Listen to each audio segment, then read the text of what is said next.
What if defending the man you love in court means exposing the secret that could ruin both your lives forever? Malachi Thompson stared at the grainy security footage on his laptop screen, the glow casting harsh shadows across his polished oak desk in downtown Chicago. 35 years old, partner at Harlan & Associates, the city's most respected defense firm, he had built a reputation on steel nerves and airtight arguments. Yet right now his hands shook. The timestamp read 2 nights ago. Julian Rivera, the man who had quietly become the center of Malachi's world for 3 years, was being led away in handcuffs from the community center he ran. The charge: embezzlement of nearly $200,000 from the nonprofit scholarship fund. The news ticker scrolling beneath the clip screamed the kind of headline that ended careers. Local activist accused of stealing from the kids he swore to help. Malachi closed the laptop with a soft click that echoed too loudly in the empty office. He knew Julian. Knew the way Julian's laugh crinkled the corners of his brown eyes when they cooked pasta together in Julian's tiny Wicker Park apartment. Knew the way Julian's fingers traced invisible patterns on Malachi's back during quiet nights when the city noise faded. Their love had always lived in the shadows: stolen weekends, coded text messages, separate vacations that somehow overlapped in remote cabins upstate. Malachi's conservative family back in Texas still believed he was the golden son dating that nice girl from law school he never quite introduced. Coming out would shatter them. Coming out while defending a man accused of stealing from children would bury him. The phone buzzed. Julian's public defender, a harried woman Malachi had once beaten in court, sounded exhausted. "He's asking for you specifically, Malachi. Says you're the only one who'll believe him." Malachi didn't hesitate. "I'm on my way." The county jail smelled of bleach and despair. Julian sat across the scratched plexiglass, orange jumpsuit swallowing his lean frame. His dark curls were matted, but those eyes, God, those eyes, still held the same quiet fire that had pulled Malachi in the night they met at a discreet fundraiser 3 years earlier. Julian had been speaking about education equity. Malachi had been there only because his firm sponsored the event. One conversation about books and baseball had turned into coffee at 2 a.m., then everything else in careful secrecy. "I didn't do it," Julian said, voice steady despite the tremor in his hands. "The books were doctored. Someone inside the center set me up. I swear on everything we are." Malachi pressed his palm to the glass. "Then we fight. Together. But this means everything changes." Julian's smile was small and sad. "I know what it costs you. If you walk away now, I'll understand." Malachi shook his head. "I'm not walking. I'm taking the case." Back in his office at midnight, Malachi stared at the partnership agreement on his wall. Harlan & Associates had a strict policy against personal involvement in cases. Defending a lover, no, defending a secret boyfriend, could cost him the partnership he had bled for. His father's last voicemail still echoed, "Make us proud, son." The Thompson name means something. Malachi deleted the message and opened a new file labeled simply Rivera Defense. The first line he typed was the question that had been burning in his chest since the arrest. What if defending the man you love in court means exposing the secret that could ruin both your lives forever? He worked until dawn, building the skeleton of a defense he knew would force him to choose between the life he had constructed and the life he actually lived.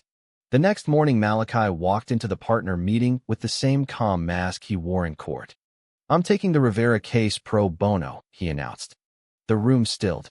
Senior partner Richard Harlan raised an eyebrow. "Personal connection?" "Old friend," Malachi lied smoothly. "Community ties. Good press for the firm." The lie tasted like ash. He spent the rest of the day buried in discovery, combing through financial records Julian had emailed him from jail.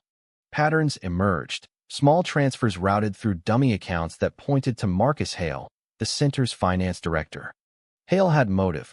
Julian had blocked his promotion last year. But proving it without exposing their relationship was a tightrope. That evening, Malachi drove to the jail again. Julian looked thinner already. "My mom called," Julian said softly. "She thinks I'm guilty. Says the Rivera name is cursed now." Malachi's chest tightened. Julian's mother lived in California and had never known about them. Malachi's own family was worse. His brother Derek had texted that morning. "Heard you're defending that guy on the news." Careful, bro. People talk. They talked strategy through the glass until visiting hours ended. When Malachi stood to leave, Julian pressed his fingers to the divider. Whatever happens, thank you for seeing me. Really seeing me. The words lodged in Malachi's throat like a promise he wasn't sure he could keep. Outside, rain slicked the streets. Malachi sat in his car and let the wipers slap back and forth while memories flooded him. Their first real date, disguised as a baseball game, Julian's hand brushing his in the dark upper deck. The night Julian had whispered, "I love you," during a thunderstorm because the thunder would cover the words if anyone was listening. Every moment had been stolen. Now the theft was public, and Malachi was the only one who could steal Julian back. At home, he opened a bottle of whiskey he rarely touched and stared at the photo hidden in his nightstand drawer. The two of them on a hiking trail in Wisconsin, arms around each other, no one else for miles. He traced Julian's smile with his thumb. "I'm not losing you," he muttered to the empty room. "Not like this." The next day, the first crack appeared. A junior associate cornered him in the break room. "Word around the office is you're awfully invested. Anything we should know?" Malachi deflected with a laugh, but the question lingered like smoke. That night his mother called from Texas. "Your father saw the news. Said you always had a soft spot for lost causes. Just don't let it cost you the partnership, sweetheart." The guilt coiled tighter. Julian's preliminary hearing was 3 days away. Malachi spent every waking hour building a motion to suppress evidence, knowing the real battle would be proving who had actually moved the money. And somewhere in the back of his mind the clock ticked louder. Every hour closer to trial was an hour closer to the moment he might have to stand in open court and admit the truth about the man he loved. The hearing room smelled of old wood and nervous sweat. Malachi stood beside Julian at the defense table while the prosecutor laid out the state's case. Numbers. Timestamps. A forged signature that looked damning. Malachi cross-examined the center's accountant with surgical precision, planting seeds of doubt about internal access logs. The judge granted bail, $50,000 Malachi quietly covered through a discreet friend. Julian walked out into sunlight for the first time in 9 days and breathed like a man reborn. They drove to Julian's apartment in silence. Once inside, the dam broke. Julian collapsed onto the couch, head in hands. "I keep thinking, what if they convict me? What if I lose everything?" Malachi knelt in front of him, taking those trembling hands. "You won't. We won't."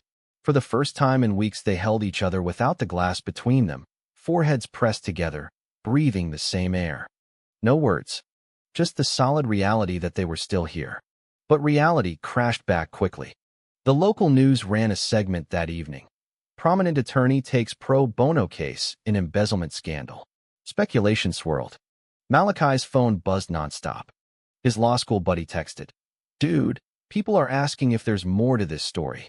Julian's best friend Lena arrived with takeout and worry. "The centerboard is turning on you, Jules. And some reporter asked me if you two were close." The word hung heavy. That night Malachi stayed over. They lay awake talking about the future they had never dared plan out loud. "If we win," Julian whispered, "I want to stop hiding. I want Sunday brunch with your family. I want to hold your hand in public." Malachi's heart stuttered. "If we win, I'll be ready." But the lie tasted different now. He wasn't sure he was. Discovery continued. Malachi's investigator uncovered deleted emails showing Marcus Hale transferring funds to an offshore account. The evidence was circumstantial but promising.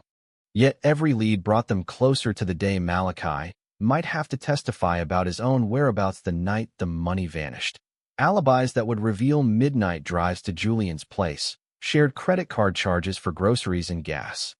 The closer they got to truth, the closer they got to exposure. Derek showed up unannounced at Malachi's office. "Mom's worried. She saw you on the news standing next to that guy. Said you looked protective."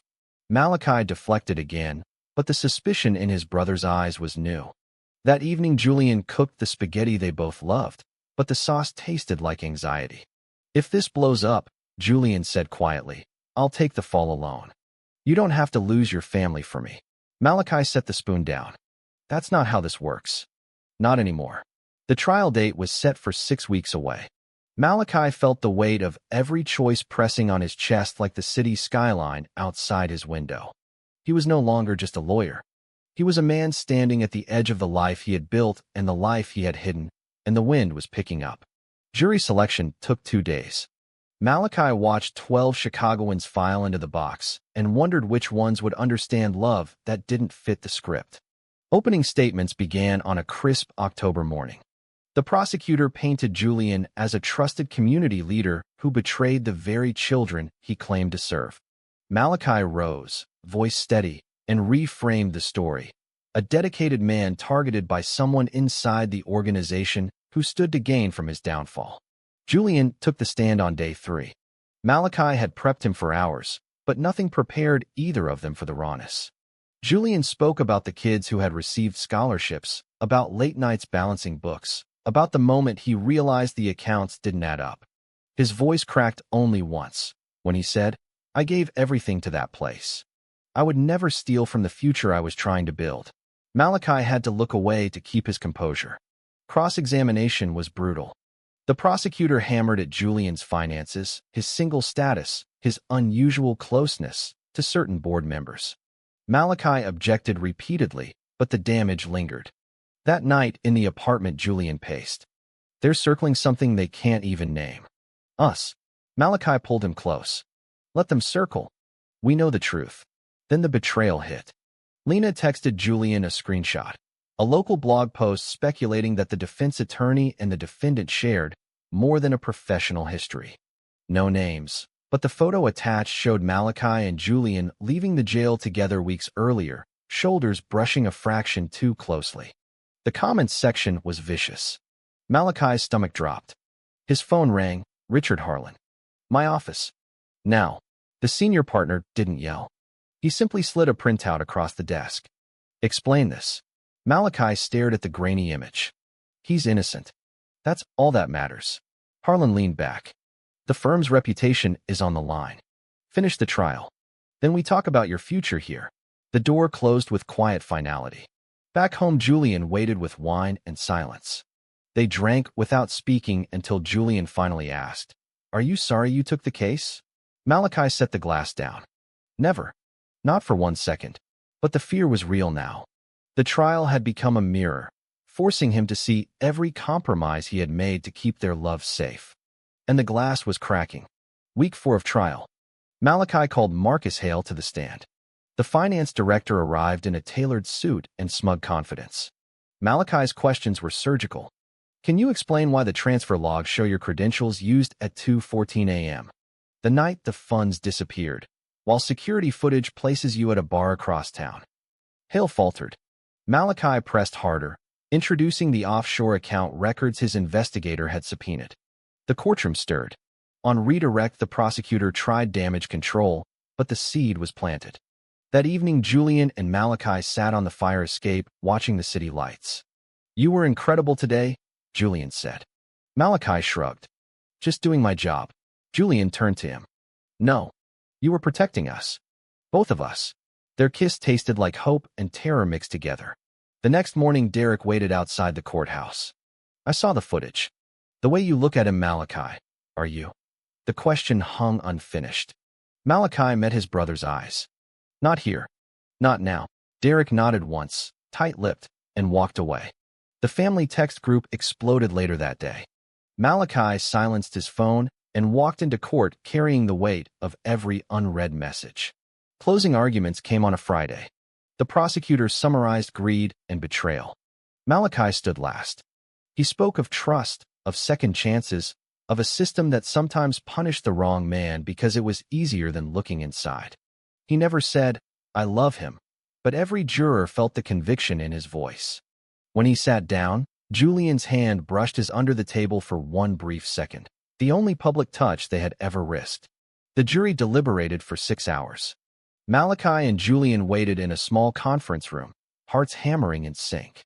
"Whatever happens," Julian whispered, "I'm proud of the man you became for me." Malachi couldn't speak past the lump in his throat. The verdict came at 4:17 p.m. Not guilty. The courtroom erupted.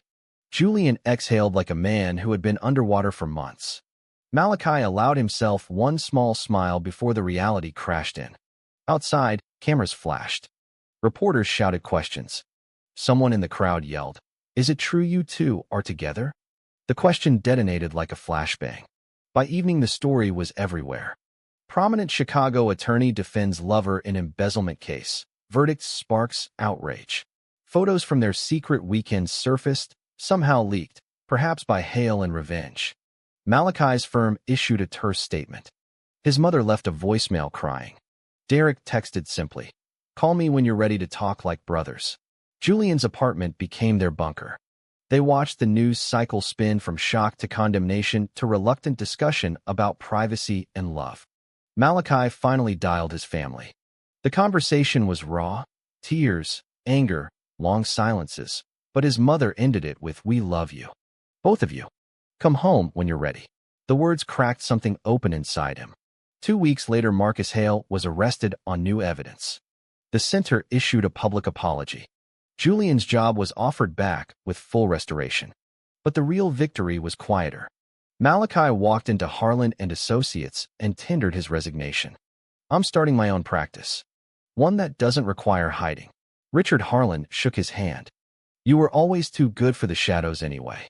On a cold December morning, Malachi and Julian stood on the Navy Pier, hands openly linked for the first time in public.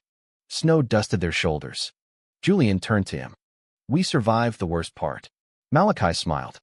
"Now we get to live the best part." They kissed beneath the Ferris wheel while the city moved around them, indifferent at last. The journey had cost them careers, family comfort, and years of secrecy. But it had given them something priceless, the freedom to stand in daylight as the men they truly were. In crafting Malachi and Julian's story, I saw how love forces every hidden corner into light. There's no tidy advice here, just the quiet observation that choosing truth over comfort, even when the world roars back, reshapes a person from the inside out. The real lesson isn't grand or preachy. It's simply that authenticity isn't the end of everything you know.